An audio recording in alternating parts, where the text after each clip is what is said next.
Selamünaleyküm, Sevim Mutfağı'na hoş geldiniz. Bugün sizlerle mutfağımda kabak tatlısı tarifimi paylaşacağım. Herkes değişik usulde pişiriyor. Ben annemden öğrendiğim usulde pişireceğim. Kabaklarımı ben önceden böyle kesilmiş aldım. 2,5 kilo kabaktan yapacağız. Şimdi bunları dilimler halinde keseceğiz. Sunumu hoş ve şık olduğu için ben böyle iri kesim seviyorum. Bütün kabaklarımızı dilimler halinde keselim. Ben yıkama aşamasını göstermedim. Videomu kısa tutmak adına kabaklarımı güzelce yıkadım. Dilimler halinde kestik. Ben şekerimi de ölçüp hazırladım. Klasik su bardağıyla 6 su bardağı şeker kullanacağız. Mutlaka yayvan bir tencere tercih edin. Çünkü kabaklarınızı bir sıra halinde dizerseniz hepsi eşit miktarda pişecektir. Böyle gelişi güzel kabakları döküp o şekilde pişirmeyin. Çünkü kabaklarımızın bu kısmı daha çabuk pişiyor, daha yumuşak olduğu için, tabanları kabuklu olduğu için, tabanları sert olduğu için daha geç pişiyordur.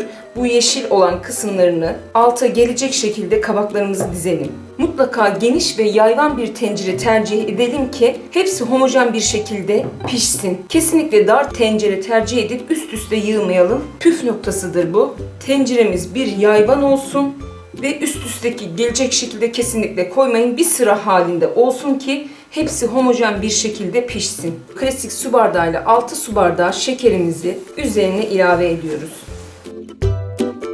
2,5 kilo kabağımıza tam klasik su bardağıyla 6 su bardağı şekerimizi ilave ettik. Ben anne usulü yapıyorum. Annem yıllarca bize bu şekilde yaptı. Ben annemin yapmış olduğu şekilde devam ettiriyorum. Çocuklarıma da bu şekilde yediriyorum. Ailece bu şekilde yiyoruz. Mutlaka bekleme işlemi yapıyoruz. Kapağını kapatıyoruz. Tenceremizi buzdolabına kaldıracağız ve bir gece bekleteceğiz. Çünkü ne kadar bekletirsek o kadar iyi olacaktır. Kabak pratik oluyor ama gene de aşamaları oluyor. Hemen yapıp pişirenler var ama aynı lezzeti yakalamayabilirsiniz.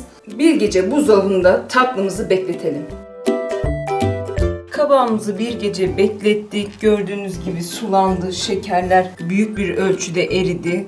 Kabağımız da suyunu salmış. Ben buna kesinlikle su koymayacağım. Eğer sulanıp tencerenizin yarısına kadar eğer su geldiyse bu kadar suda pişmesi yeterli olacaktır. Kesinlikle su eklemeyin. Şimdi tenceremizi ocağımıza alalım. Tatlımızı ocağımıza aldık, altını yaktık, yüksek ateşte yaktık şimdi. Tatlımız kaynadıktan sonra altını kısacağız. Tatlımızı kaynamaya bırakalım. Tatlımız kaynadı, başında bekledim kaynamasını. Tatlımız kaynadıktan sonra ben şöyle tahta kaşığıma 4-5 damla limon damlattım şerbetimizin kıvamlı olması için. Şimdi bu aşamadan sonra artık ocağımızın orta gözüne alıp en kısık ayarda pişireceğiz. Kabak tatlısı kısık ateşte kendini çeke çeke ağır ağır pişerse tam kıvamında bir kabak tatlısı elde edeceğiz. Tatlımızı kısık ateşte pişmeye bırakalım. Kabağımıza bakıyoruz. Kabağımız pişti. Şöyle çatalımızı batırıyoruz. Çatalımız giriyorsa eğer bir 10 dakikası var dediğimiz zaman ocağımızın altını kapatacağız ve daha güzel karamelize olması için ve kızarması için ben fırına göndereceğim. Siz de eğer fırına göndermek istemiyorsanız artık tatlımız çatal yardımıyla baktıktan sonra pişmiş demektir. Gördüğünüz gibi ben en kısık ayarda pişirdiğim için kabaklarımı suyunda hiçbir eksilme olmadı. Olduğu gibi duruyor. Kabağımın cinsinden de olabilir. Bazı kabaklar gerçekten fazla su bırakıyor. Kabağa göre değişkenlik gösterebilir. Benim aldığım kabakta kesinlikle suyunda gördüğünüz gibi en kısık ayarda pişirdiğim için hiçbir eksilme olmadı. Hatta çoğaldı bile. Su ilavesi yapmadım. Tamamen kendi suyu. Artık ocağımızın altını kapatabiliriz. Şimdi kabaklarımızı fırın kabımızın içerisine şöyle dağıtmadan tek tek koyuyoruz. Çok güzel oldu. Gördüğünüz gibi en kısık ayarda pişirdiğimiz için hiçbir şekilde dağılmadı, hiçbir şekilde erime göstermedi. Mutlaka kabak yapmak istiyorsanız acele etmeyeceksiniz. Benim gibi akşamdan şekere yatırın. Sonra en kısık ayara getirin. İçini çeke çeke yavaşça kabaklarımız pişsin. Böyle kepçeyle daldırıp diğer kabaklarımızı da ezmeyelim. Hiç acele etmeden çatal yardımıyla tek tek bütün kabaklarımızı borcama dizelim. Sularımızı da ilave ediyoruz karamelize olsunlar diye. Şimdi kabak tatlımızı önceden ısıtılmış olan 180 derecelik fırınımıza gönderiyoruz. Üstü kızarana kadar fırınımızda tutacağız. Balkabağı tatlımız hazır, fırından çıktı. Fırında tam 20 dakika tuttum ben. Fırına göre değişkenlik gösterebiliyor. Daha çok kızarmasını istiyorsanız eğer fırına koymadan önce bir çay bardağı pekmez gezdirirseniz rengi daha da kırmızı olacaktır. Ama ben dökmedim. Bu kadar yeterli olacaktır. Dilerseniz üzüm pekmezi veya dut pekmezi döküp daha da fazla kızarmasını sağlayabilirsiniz. Şimdi tatlımızı servis tabağımıza alalım. Balkabağı tatlımız hazır, servisi. Şerbette hala duruyor. Fırında 20 dakika durmasına rağmen hiçbir eksilme olmamış.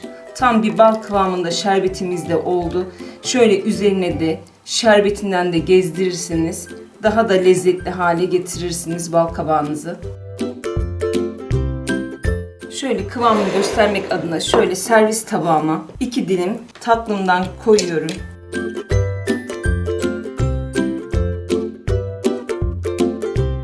Fırına da verdiğimiz için kalıp gibi oldu tatlılarımız. Çok harika, çok güzel. Tatlımızın üzerine olmazsa olmazı tahinimizi ekliyoruz. İsteğe bağlı, tabii ki tercihe bağlı. Ama tahin de çok güzel yakışıyor.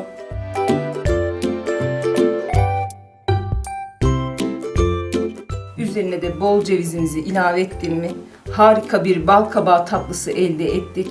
Verdiğim tarifle birebir uygularsanız eğer tam kıvamında lezzetli bir balkabağı tatlısı elde edersiniz. Harika oldu. Şöyle bıçakla da göstereyim. Gördüğünüz gibi hiç dağılmadı. Kalıp gibi balkabağı tatlısı elde ettik.